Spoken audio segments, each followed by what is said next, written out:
How often have you been using it? For like the last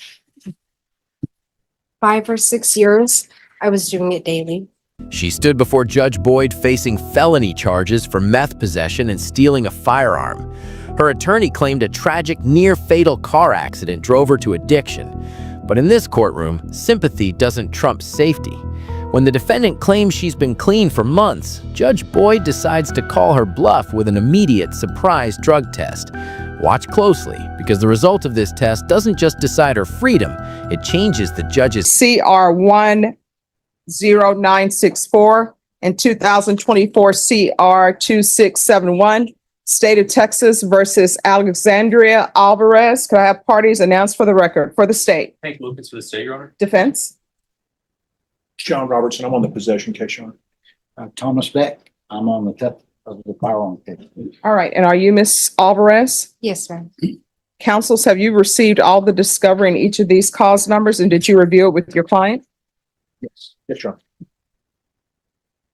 Ms. Alvarez, in each cause number, I'm showing you what's entitled Application for Deferred Adjudication or Community Supervision.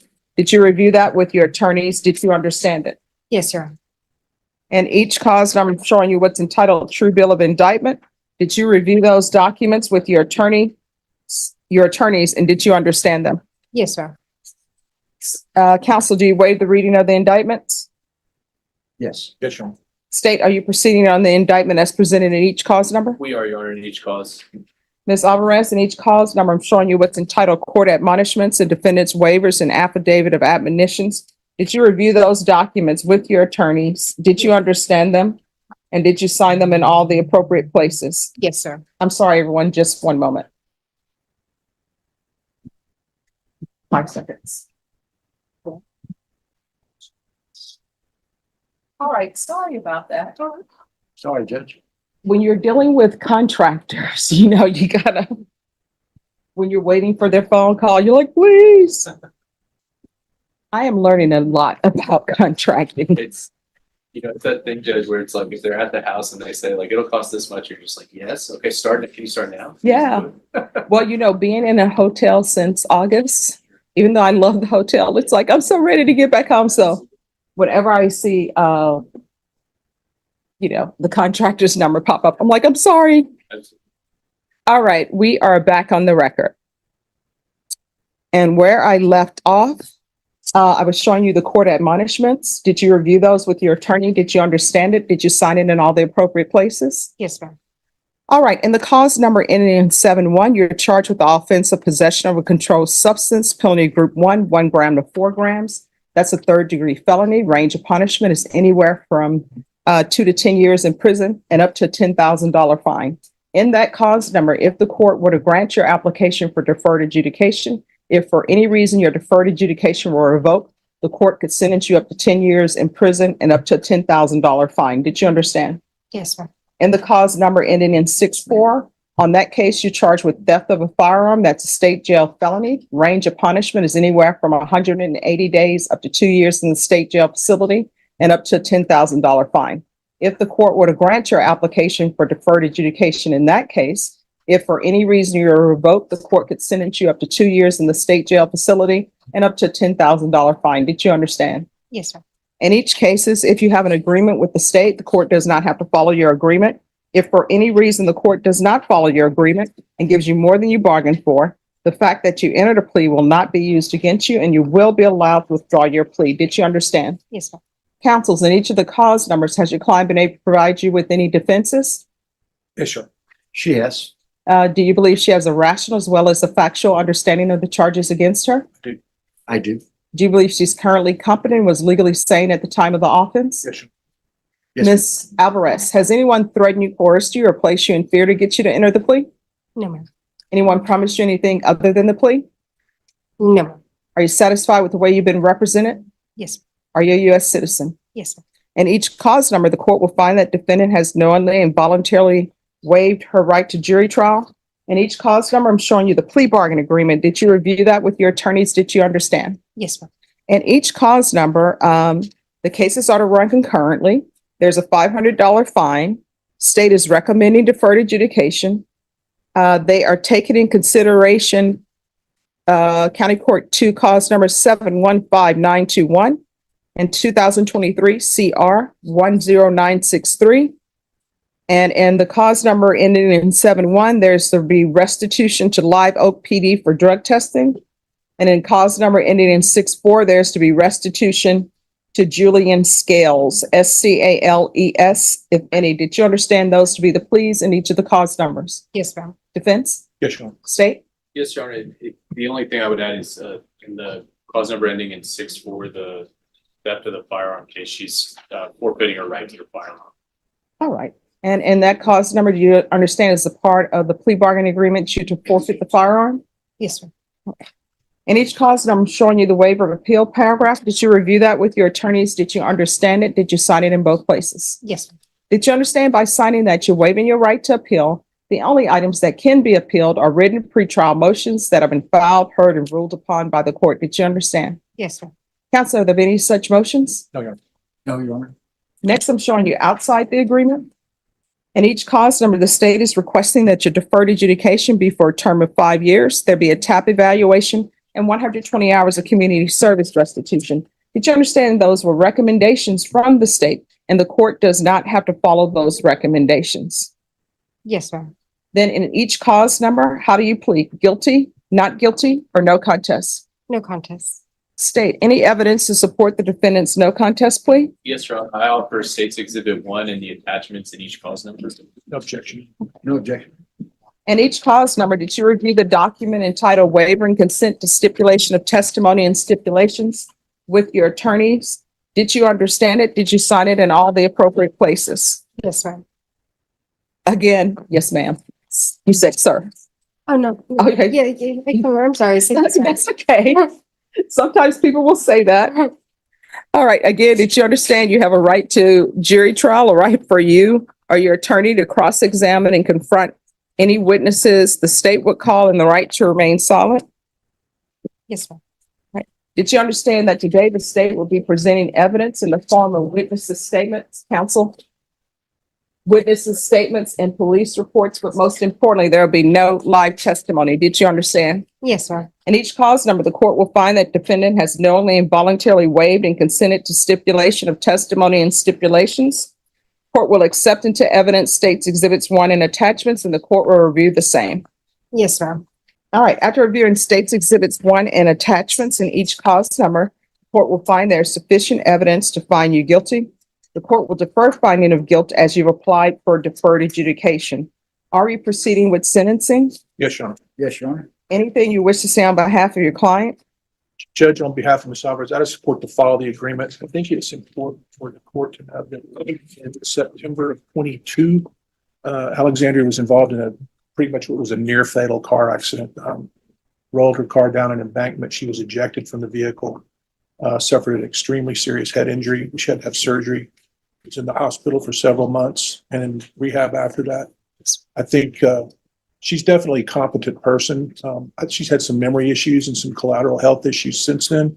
I think that may have contributed to some of her choices that's been made since then, but we'd ask the court to take that into consideration. I consulted with probation this morning. They may have a unit over there that could help her with some of those issues maybe. We'd ask the court to follow the agreement. She wants to get her life heading in a good direction. All right. Judge, we asked you to follow the agreement. Maybe you can probate part of that fine. She is indigent and 120 hours is a lot of community service, but she's going to be on probation perhaps in 2 cases. Okay.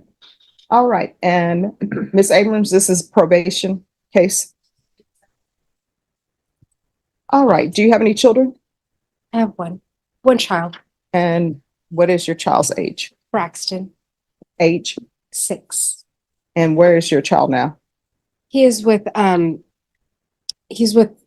sometimes with my mom or the other grandmother or his dad. All right. Was Child Protective Services involved? No. All right. When did you start with the use of the meth?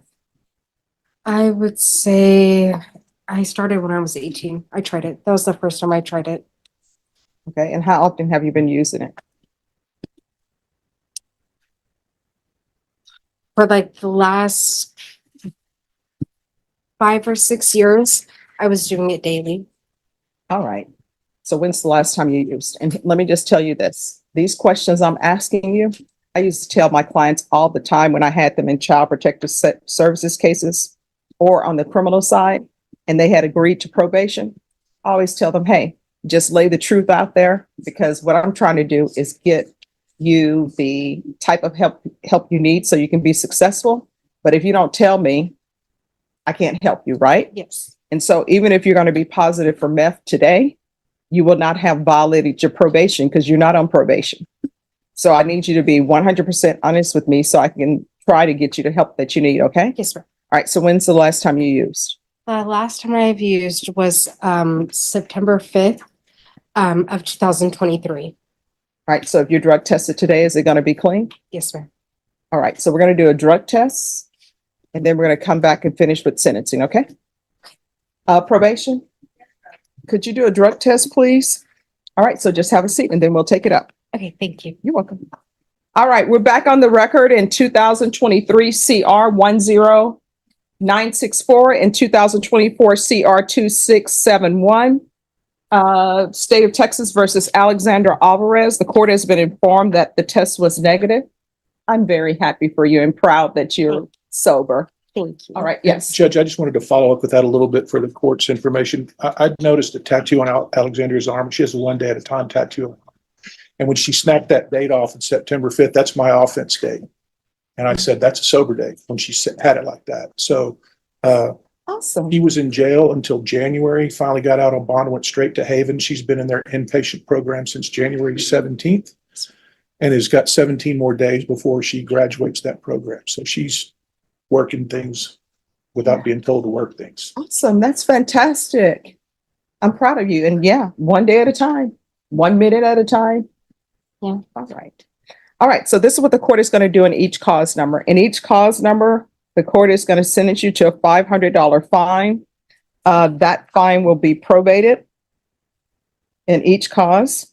The court will sentence you to 4 years deferred adjudication in each cause number. The state was asking for 5. Let me just tell you why I'm giving you 4, because you've been doing work. And sometimes, even though these are crimes, sometimes you want to say, yeah, I did something good and somebody acknowledged it. So that's why I'm giving you 4 years deferred instead of 5. Okay. Thank you. It's going to be 120 hours of community service restitution. Each case will run concurrent. I'm going to order parenting classes. Once you complete the parenting classes, the community service hours in each cause number will be deemed satisfied. You're to continue with inpatient treatment at Haven for Hope. So are they having you look for employment yet or no? No, ma'am. All right. So proof of employment within 30 days of release from Haven for Hope, inpatient treatment. There's to be no employment as a home health care provider or with minors. There's to be regular reporting by Zoom or in person. There's to be regular random UAs. And the cause number ending in 71, you are to have restitution to Live Oak PD for testing. And in the cause number ending in 64, you are to forfeit the weapon.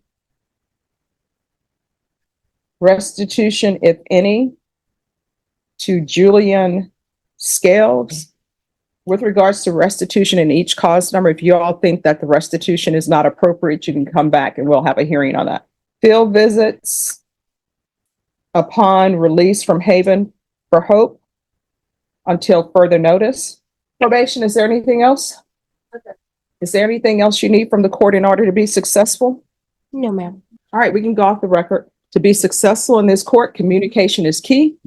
If you have an issue or you feel like, hey, I'm about to throw up my hands, call your probation officer. If you feel as though they're not addressing your issue, you can always come back to court, okay?